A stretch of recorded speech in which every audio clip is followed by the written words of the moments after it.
These are my top 5 table saw accessories that you need in your shop if you have a table saw. And the best part is they're all under 50 bucks. Let's go.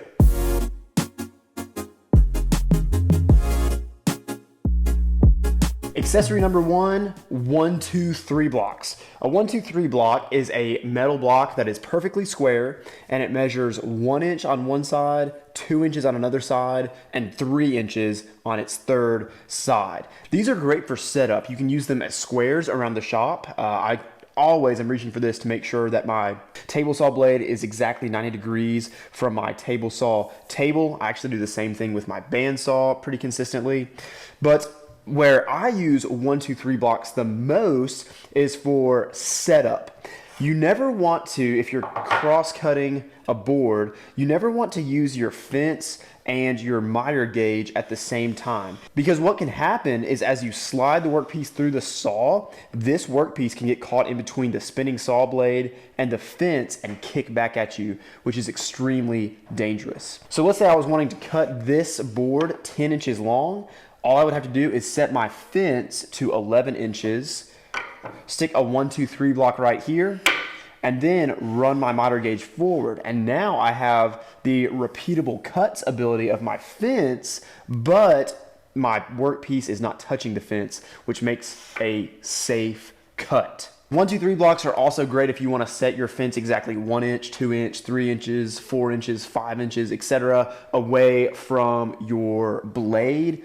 Because sometimes if your table saw is anything like mine, the ruler on your table saw might not be exactly accurate. Not as accurate as using a 1-2-3 block to set up your fence. I'll leave a link to these in the description along with all of the other accessories. I promise if you pick up a pair of 1-2-3 blocks, you will not regret it.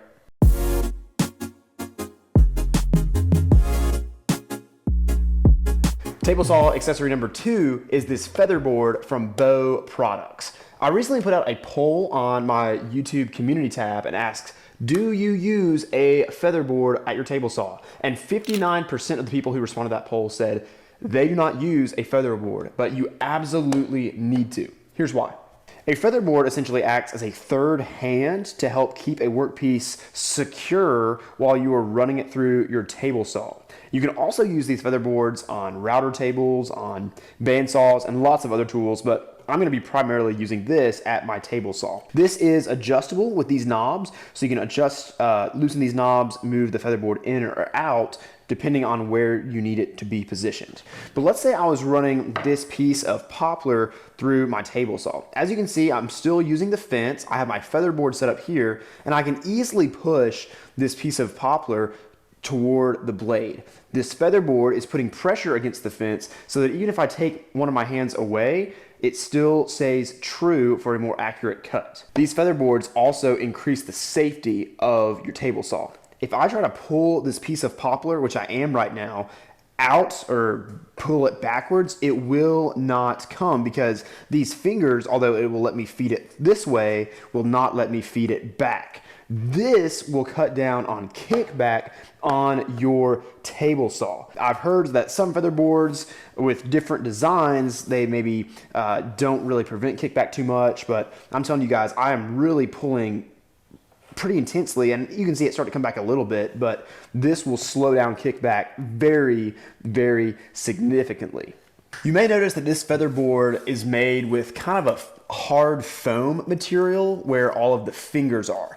And Bow did this very intentionally because they believe that you don't want to have hard, brittle plastic anywhere around a table saw blade. Maybe you've seen videos on YouTube or on Instagram of woodworkers who have accidentally let a feather board or a push stick hit their table saw blade. And although it's not their finger that's hitting the table saw blade, that push stick explodes into little bits of shrapnel, throwing it back at the person running the workpiece through the table saw. This can, damage your eyes. It can really cause significant injury. However, if for some reason you accidentally cut this foam with a table saw or a router bit, it's just not going to really do anything at all. I mean, even if you got hit with a piece of foam, it's not going to hurt you, and this foam is not going to explode the way that hard, brittle plastic would. Another great feature about this featherboard is if you do cut into the foam, you can replace this foam portion of the featherboard while keeping the main part of your featherboard, so it's a lot more cost effective. If you are interested in purchasing this featherboard, I'll leave a link to it in the description. Once again, it's not sponsored. I paid full price for this, but I was really pleased. It feels quality, these knobs. You can just tell it's made very well. And so I wanted to recommend it to all of you.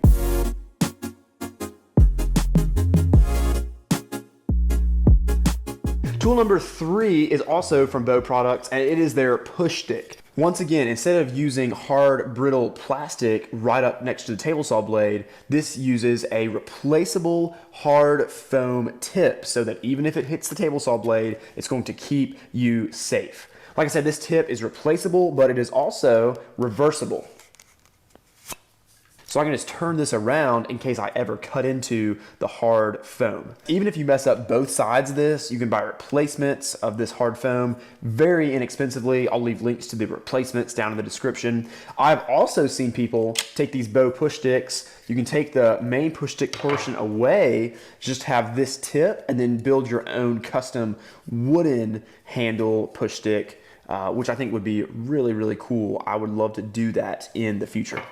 But right now I just have the plastic one that clips in pretty easily and you're good to go.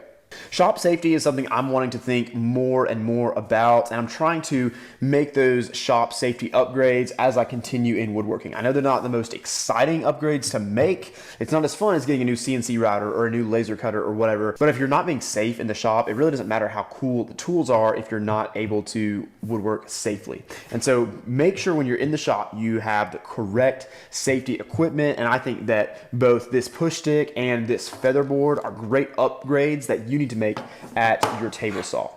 If this video has been helpful for you so far, if you could just smash the like button right below the screen, it would mean the world to me. Thanks so much. Let's check out number 4.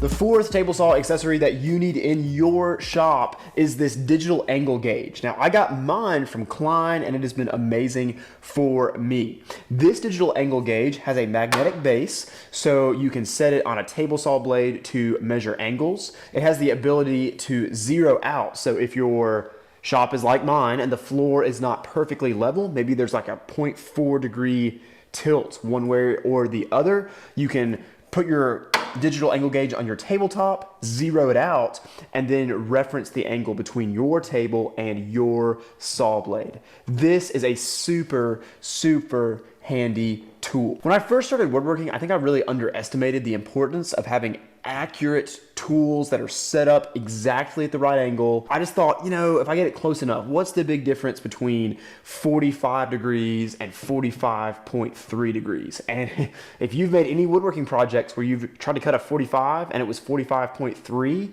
then you know it makes a huge difference. If you invest in this digital angle gauge, it will automatically take your woodworking to the next level. This is not sponsored, but I love this product. The link is in the description.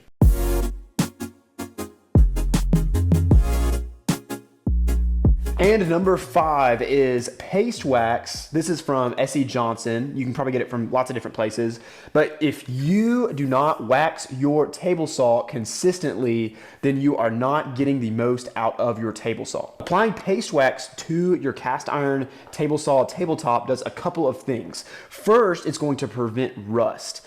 This is cast iron, it will rust, especially if you don't have climate control in your shop. You probably want to even apply this more often, but even in a climate controlled shop, you want to be applying paste wax at least, I would say, every 6 to 8 weeks, depending on how much you use your table saw. A second thing that applying paste wax to your table saw top will do is it will make the work pieces glide over your table. If you run a board over your table saw tabletop where there's been no wax applied, You might not notice it at first, but once you put some paste wax on, buff it out a few minutes later, and then run your board, your workpiece, over your table saw, you will notice a huge difference, which once again, that will lead to more accurate and more safe cuts, and it will preserve the life of your table saw. If you want to pick up this paste wax, it's super inexpensive, and this is honestly what I think is best to put on your tabletop. The link's in the description if you'd like to pick up a can.